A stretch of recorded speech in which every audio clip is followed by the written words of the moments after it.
मैं क्या करता हूँ सर, जब मैं बहुत दुखी होता हूँ ना, अच्छा खाना खाता हूँ, अच्छी नींद लेता हूँ। ये मेडिटेशन का काम करता है। अच्छा, आप मुझे कोई भी भूमिका दीजिए, XYZ, मैं उसको कितना इंटरेस्टिंग बना सकता हूँ, ये मुझे पता। क्योंकि थिएटर भी बहुत दिन तक कीजिएगा तो सड़ने लगिएगा, और फिल्म भी बहुत दिन तक कीजिएगा तो सड़ने लगिएगा।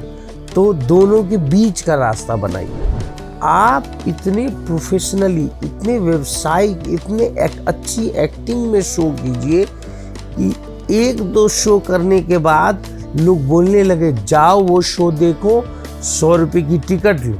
फर्स्ट सीजन में मुझे 1 दिन का रोल मिला था। अच्छा, और सेकेंड सीजन में वही रोल 20 दिन का हो गया। तो मुझे थोड़ा आश्चर्य हुआ कि ऐसा कैसे हुआ। पर वो हर बात में जो नुक्स निकालता है, वो उसको बिलीव करने में मुझे थोड़ी दिक्कत हो रही थी।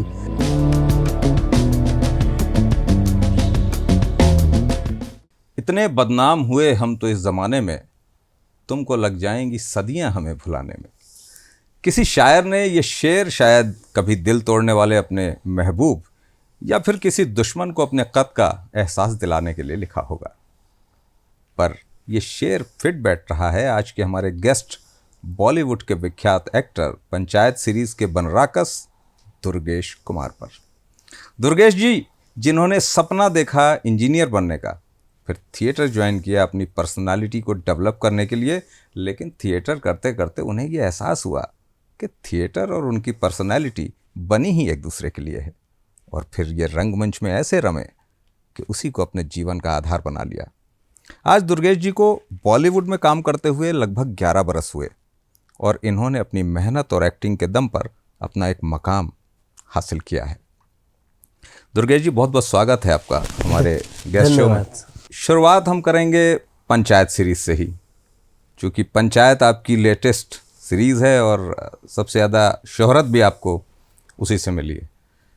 एक सवाल जो शायद मैं गलत हूं, पर मुझे ऐसा पता चला कि अमिताभ जी ने इस सीरीज़ को देखकर कैमियो करने के लिए खुद से ऑफ़र किया था। नहीं, उन्होंने एक भारत सरकार का एड था। हाँ। तो पंचायत को बहुत पॉपुलर हुआ ना ऑल ओवर वर्ल्ड।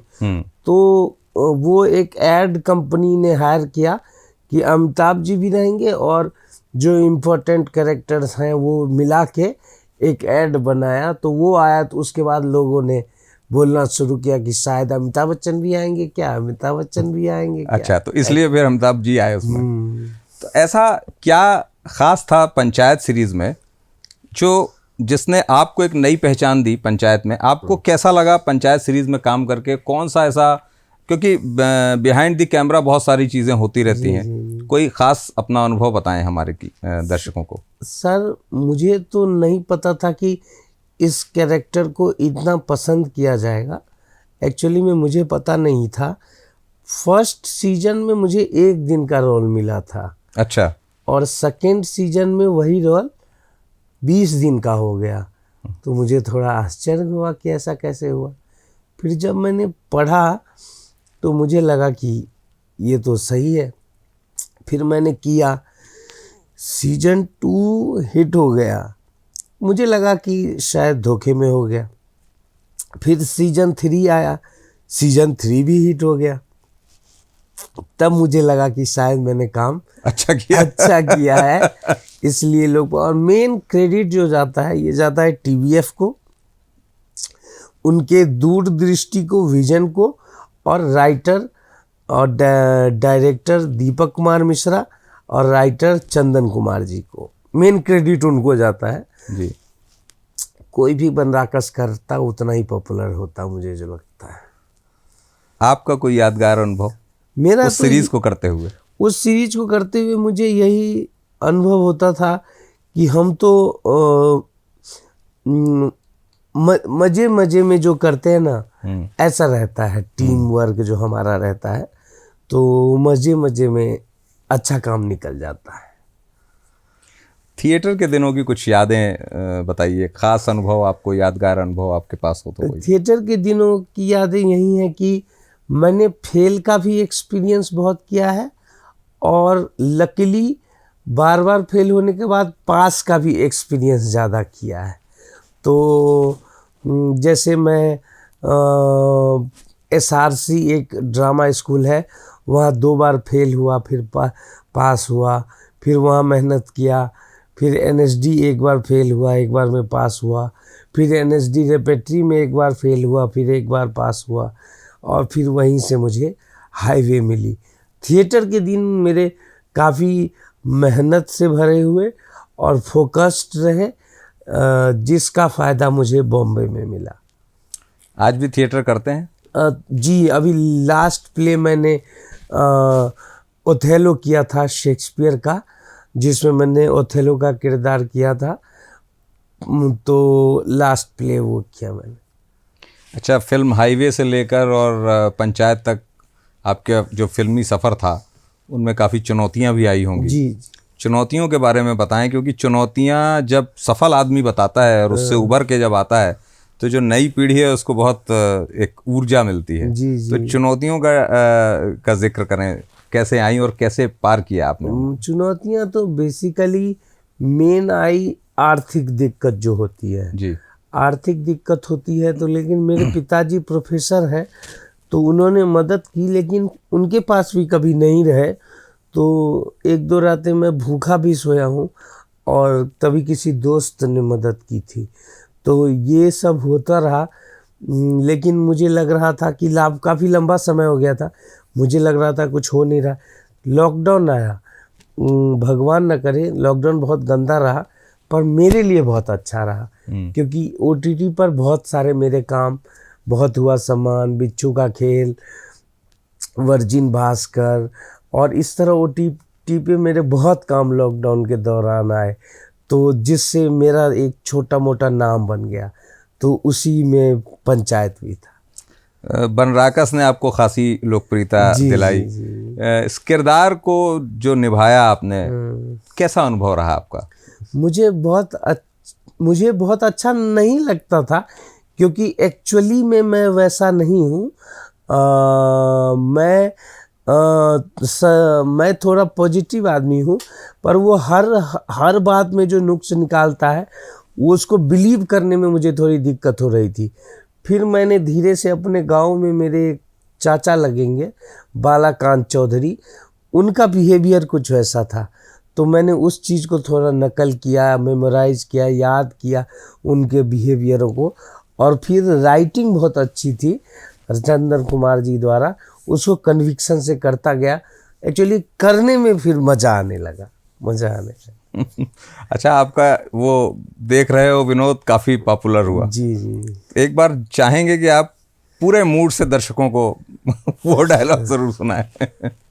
देख रहा है विनोद, अंग्रेजी बोल बोल के कैसे बात को घुमाया जाता है। फिल्मों और थिएटर के अलावा यदि बात करें तो आपकी और क्या रुचियां हैं? सर, मेरी रीडिंग में रुचि है, और रीडिंग में एक्टिंग थ्योरी मेरी सबसे फेवरेट सब्जेक्ट है। तो जितने भी मॉडर्न टीचर हुए उनको मैं पढ़ता रहता हूँ, रिवाइज करता रहता हूँ, उनके एक्सरसाइजेज के नोट बनाता हूँ। तो ये मेरा प्रिय विषय है। खाली समय में रीडिंग? जी जी जी। रीडिंग करते हैं। अच्छा, एक जो आज थिएटर भी काफ़ी हो रहा है आजकल, तो छोटे शहरों में भी हो रहा है, और थिएटर में लोगों की रुचि बढ़ रही है, रुझान भी बढ़ रहा है। ये एक अच्छा संकेत है युवाओं के लिए। लेकिन ऐसे युवा जो अपना करियर बनाना चाहते हैं एक्टिंग में, उनके लिए आपका कुछ खास टिप्स कह सकते हैं कि क्या होना चाहिए, उनको किस तरीके से अपने जीवन को आगे लेकर जाना चाहिए? सबसे पहली बात, आपको +2 के बाद अगर आना है तो प्लीज़ ट्रेनिंग पर फोकस कीजिए। बहुत सारे MA पढ़ाती हैं यूनिवर्सिटी, NSD है, FTI है, BNA है, Madhya Pradesh school of drama है। यहाँ से ट्रेनिंग लीजिए, जहाँ से मौका लग रहा है यहाँ से ट्रेनिंग लीजिए। उसके बाद थोड़े देखिए कि आपके माँ बाबूजी की आर्थिक ताकत कितनी है, उसको थोड़ा ध्यान में लेते हुए फिर बॉम्बे आइए। तो आपका कहना है कि जो चुनौतियां हम स्वीकार करें वो भी अपनी लिमिटेशंस को देख के करें। हाँ जी सर। जी सर। अच्छा, टीवीएफ की गैंग में जब आप शामिल हुए, कैसा आप इत्तेफाक कैसे बनाइए? ये बना नवनीत रांगा करके कास्टिंग डायरेक्टर हैं, जी। कास्टिंग बे के, जो अनमोल आहूजा और अभिषेक बनर्जी चलाते हैं। उन्होंने एक कॉल किया था मुझे कि एक फोटोग्राफर का कैरेक्टर है उसके लिए। तो मैंने ऑडिशन दिया, 2-3 टेक में उन्होंने ओके बोल दिया। लेकिन उन्होंने बाद में कॉल किया कि आपका फोटोग्राफर में तो नहीं हुआ है, एक और कैरेक्टर है, क्या वो करेंगे? मैंने बोला हाँ। तो फिर उन्होंने बोला कि आप चलिए करते हैं। तब फिर वही था, 2 बच्चे हैं मीठी खीर उससे ज़्यादा बवासीर, वो वाला सीन था। तो वो मैं एक दिन शूट करके आया था। तो इस तरह मैं टीवीएफ से। ये जो आजकल हम ये देख रहे हैं कि लोग बॉलीवुड की तरफ रुझान तो लोगों का है, लेकिन उतना ही स्ट्रगल भी है। और बहुत सारे लोग स्ट्रगल करते करते परेशान होकर या तो वापस आ जाते हैं या कोई दूसरा काम करने लगते हैं। आपका क्या संदेश है ऐसे लोगों के लिए जो बॉम्बे जाते हैं लेकिन लौट आते हैं? मैंने जो अनुभव किया है जी। मैं किसी और के एक्सपीरियंस से नहीं बोल रहा हूँ। बॉम्बे जिस डेट को आप जाइए और 10 साल गिन लीजिए, अगर 10 साल में आपने छोटे मोटे रोल करके कुछ फ्लॉप कुछ हिट करके अगर आपने थोड़ा काम नहीं किया तो फिर मुश्किल है बॉम्बे में। 10 साल के अंदर बॉम्बे में कुछ भी होता है 10 साल के अंदर, शुरुआती 10 साल में ही होता है। 10 साल में अगर 4-5-6 फिल्मों में आपने छोटे छोटे रोल भी कर लिए तो ये बहुत बड़ा अचीवमेंट है। उसके बाद एक सुर बन जाता है, अगले 10 साल फिर आपको अच्छे काम मिलेंगे। यही मैंने किया। तो क्योंकि शुरुआती 10 साल में अगर आप 5-6 फिल्मों में भी छोटे छोटे रोल में दिखेंगे ना, और अगर लोगों को पोटेंशियल नज़र आएगा आप में, तो आपको 4 सीन 5 सीन अगले 10 साल में वो देने लगते हैं। फिर आपकी डेस्टिनी है कि आप कितने बड़े एक्टर बनेंगे। 10 साल जैसे हाईवे हुआ, हाईवे के बाद 10 साल तक लगभग कोई बड़ी भूमिका आपकी नहीं आई। हाईवे को 11 साल कल हुआ है सर। हाँ, कल 21 फरवरी को है ना। तो 10 साल तक आपके पास कोई बड़ी भूमिका ऐसी नहीं आई पंचायत के पहले। क्या कारण मानते हैं आप उसके पीछे? वो मैं तो अपनी मेहनत मैं तो पूरा किया और कर भी रहा था। लोगों को उतना ट्रस्ट नहीं बन रहा था, पर जो काम मुझे आया मैंने ईमानदारी से किया।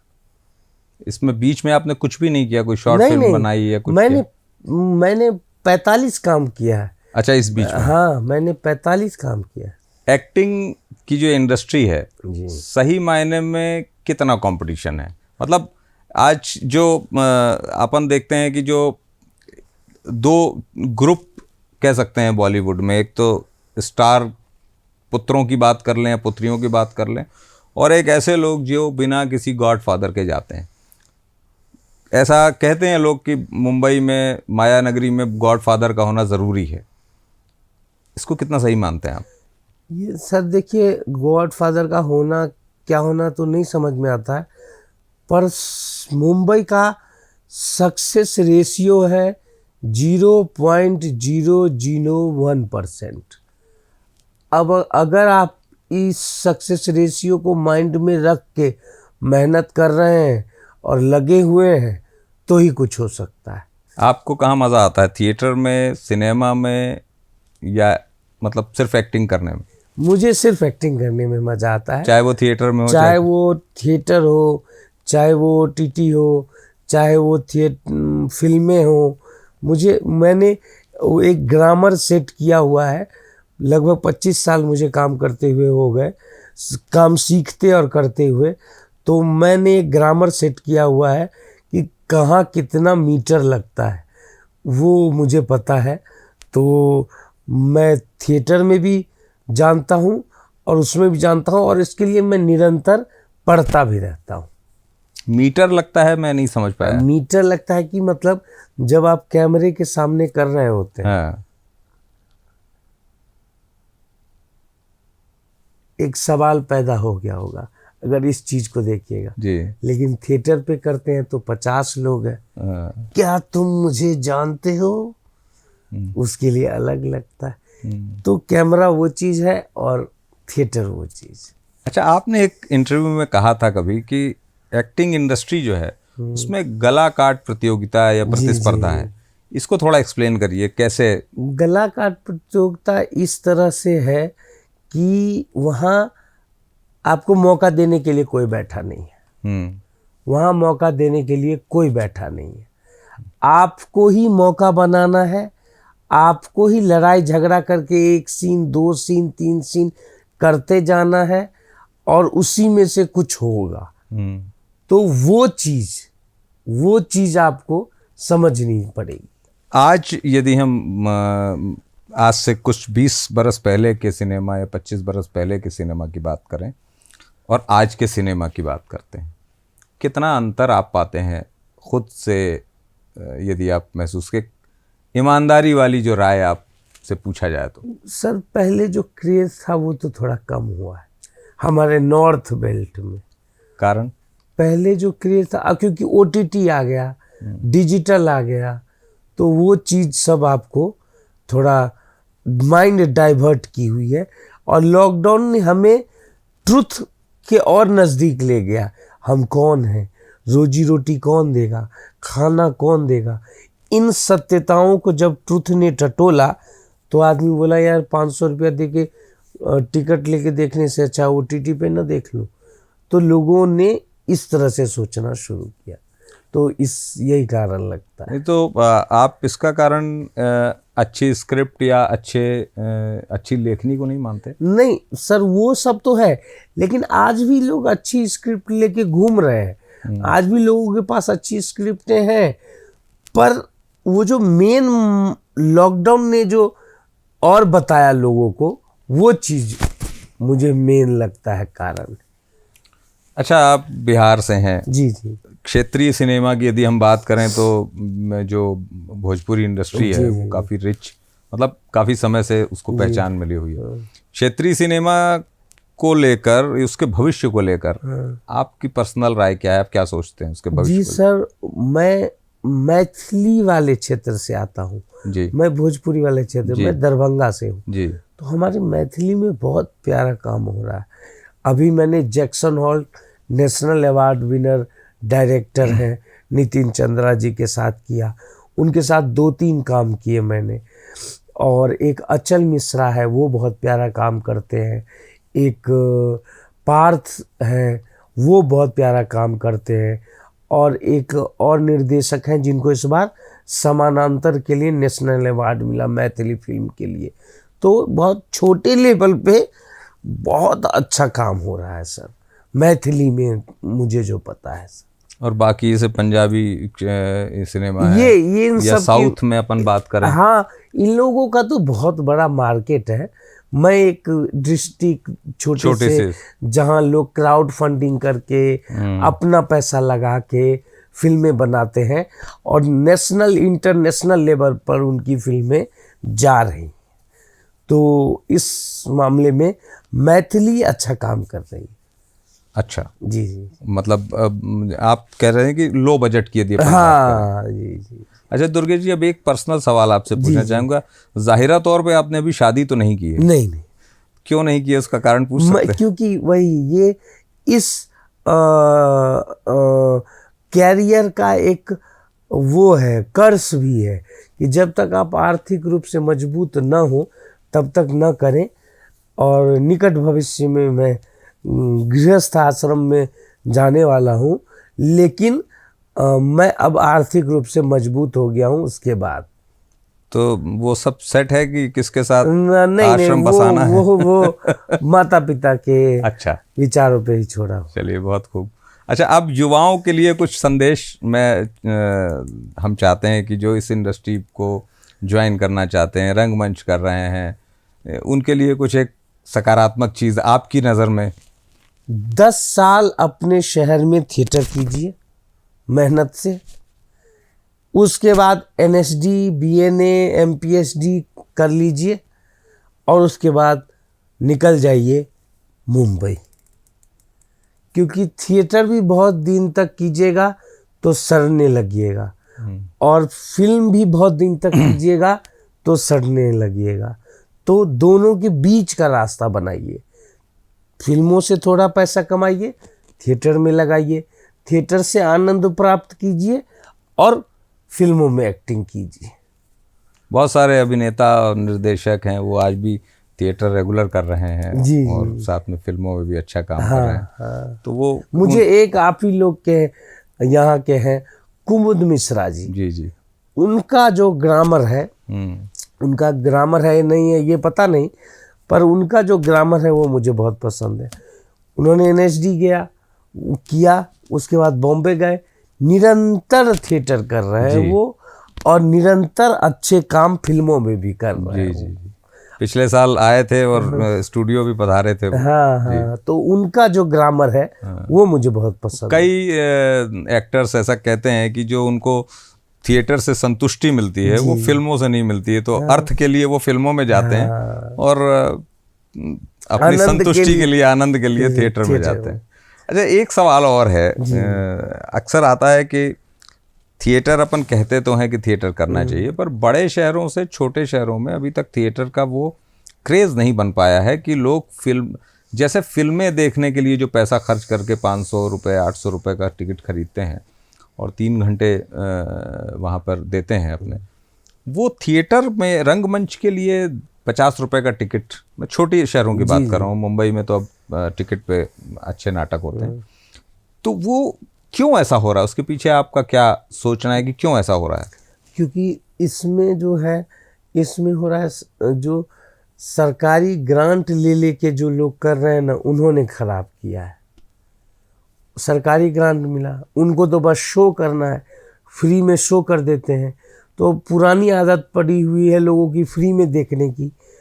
आप इतने प्रोफेशनली, इतने व्यावसायिक, इतने अच्छी एक्टिंग में शो कीजिए कि 1-2 शो करने के बाद लोग बोलने लगे जाओ वो शो देखो, 100 रुपये की टिकट लो। ये इतना लाना पड़ेगा। सर, मैंने अभी लास्ट शो 4 शो किए थे, चारों शो हाउसफुल, 250 रुपये टिकट रखा था। लोग इसलिए आए कि बनराकस ओथेलो कैसे करेगा। तो ऑडियंस आई ना सर, भले वो बॉम्बे थी, पर वो आई, 400 हाउसफुल गया सर मेरा। ये बात आपने बहुत पते की कही कि यदि हम ग्रांट लेके करते हैं तो हमें तो कोई चिंता अर्थ की रहती नहीं है, लेकिन इसके पीछे एक मतलब उसका जो दुष्परिणाम है वो ये होता है कि आप लोग जैसे जो लोग कर रहे हैं बिना ग्रांट के, अब बिना उसके, अब आप लोग टिकट रखिएगा, लोग आएंगे नहीं। उसके अलावा भी क्या होता है कि थिएटर को जब तक हम कमर्शलाइज नहीं करते हैं तो नए बच्चों को उनके परिवार वाले आने भी नहीं देते हैं। बहुत कम, मतलब 100 में मुश्किल से 2 लोग परिवार वाले अलाउ करते हैं कि आप जाओ थिएटर करो, क्योंकि अभी उसका वो क्रेज नहीं बन पाया है। जब उनको बताना पड़ता है कि हम अब मुंबई जाएंगे इसके बाद और कमर्शियली जब हम उससे सक्षम हो जाएंगे तो हमको आर्थिक रूप से हम संपन्न रहेंगे या सक्षम रहेंगे, तब वो अलाउ करते हैं। हाँ, स्ट्रगल डेज के रूटीन के बारे में ज़रूर आप बताएं। स्ट्रगल डेज का रूटीन मैं क्या करता हूँ सर, जब मैं बहुत दुखी होता हूँ ना, अच्छा खाना खाता हूँ, अच्छी नींद लेता हूँ। ये मेडिटेशन का काम करता है। अच्छा। तो स्ट्रगल में अच्छा खाना खाओ, नींद लो, और थोड़ा थोड़ा 20 मिनट 25 मिनट अभ्यास करो। एक सीन ले लिया, उसको रिक्रिएट करो। तो ये चीज़ मुझे मेरे स्ट्रगल डेज में निरंतर रही। अच्छा। एक किताब है 20th century of actor trainers, 5000 की किताब है। उससे अच्छी एक्टिंग किताब पूरे वर्ल्ड में आज तक नहीं छपी। उसको पढ़िए, उसमें 12 टीचर के पूरे थ्योरीज हैं, वो पढ़िए, बहुत अच्छी किताब है मेरे लिए। आपका इतना लंबा सफ़र हो गया, बॉलीवुड में भी हो गया ठीक ठाक सफ़र, आपके मन में ऐसी कोई भूमिका है जिसको आप निभाना चाहते हैं कि आपके पास ऐसा ऑफर आए और मैं करूं? नहीं सर, मुझे आप भूमिका दीजिए और मैं उसको कैसे बेहतर करूंगा ये मुझे आता है। मुझे कैसी भूमिका चाहिए ये मेरा कोई आइडियल नहीं है ऐसा। आप मुझे कोई भी भूमिका दीजिए, XYZ, मैं उसको कितना इंटरेस्टिंग बना सकता हूँ, ये मुझे पता है। सही एक्टर की पहचान यही है कि वो अपने आप को कोरा रखता है हमेशा, वो जो आता है उस कैरेक्टर को अपने अंदर ढाल लेता है। पुराने हीरोज में आपका कोई आइडियल है? मेरे पुराने या नया का पता नहीं, पर मेरा आइडियल इरफान सर, मनोज वाजपेयी और नवाजुद्दीन सिद्दीकी। जी। और यदि हम निर्देशक की बात करें? निर्देशक में मेरे प्रिय हैं जिनके साथ अभी मैंने काम किया है, अनुराग कश्यप जी के साथ। चलिए, बहुत बहुत धन्यवाद दुर्गेश जी, आपने बहुत शॉर्ट विजिट में आप आए, लेकिन आपने स्टूडियो के लिए हमारे समय निकाला। आपका बहुत बहुत धन्यवाद। नमस्कार। तो दर्शकों, ये थे दुर्गेश कुमार जी, जिनको आप अब बताने की ज़रूरत नहीं है ये कौन है। आपको निश्चित तौर पे मज़ा आया होगा इनसे बातें, इनके साथ जो हमने बातें करी उनको सुनकर। शब्द सांची ऐसे गेस्ट को आपसे मिलवाने की कोशिश करता रहता है जिन्होंने अपने फील्ड में कुछ भी अच्छा अचीवमेंट किया हो, अपने फील्ड के नामी लोग हों। हम लोगों की हमेशा कोशिश होती है कि अच्छे व्यक्तित्व को आप लोगों से मिलवाएं, उनके बारे में जानें, उनकी ज़िंदगी के बारे में जानें। आपके भी कुछ क्वेश्चंस कभी कभी आते हैं, उनको भी हम लोग उसमें लेते हैं कि हम और किस तरह के गेस्ट को आप चाहते हैं कि वो हमारे स्टूडियो में आए और हम उनसे रूबरू हों और आपसे भी उनकी मुलाकात कराएं। तो अगले किसी गेस्ट के साथ आपसे मुलाकात करेंगे। तब तक के लिए धन्यवाद। जुड़े रहिए हमारे साथ। नमस्कार।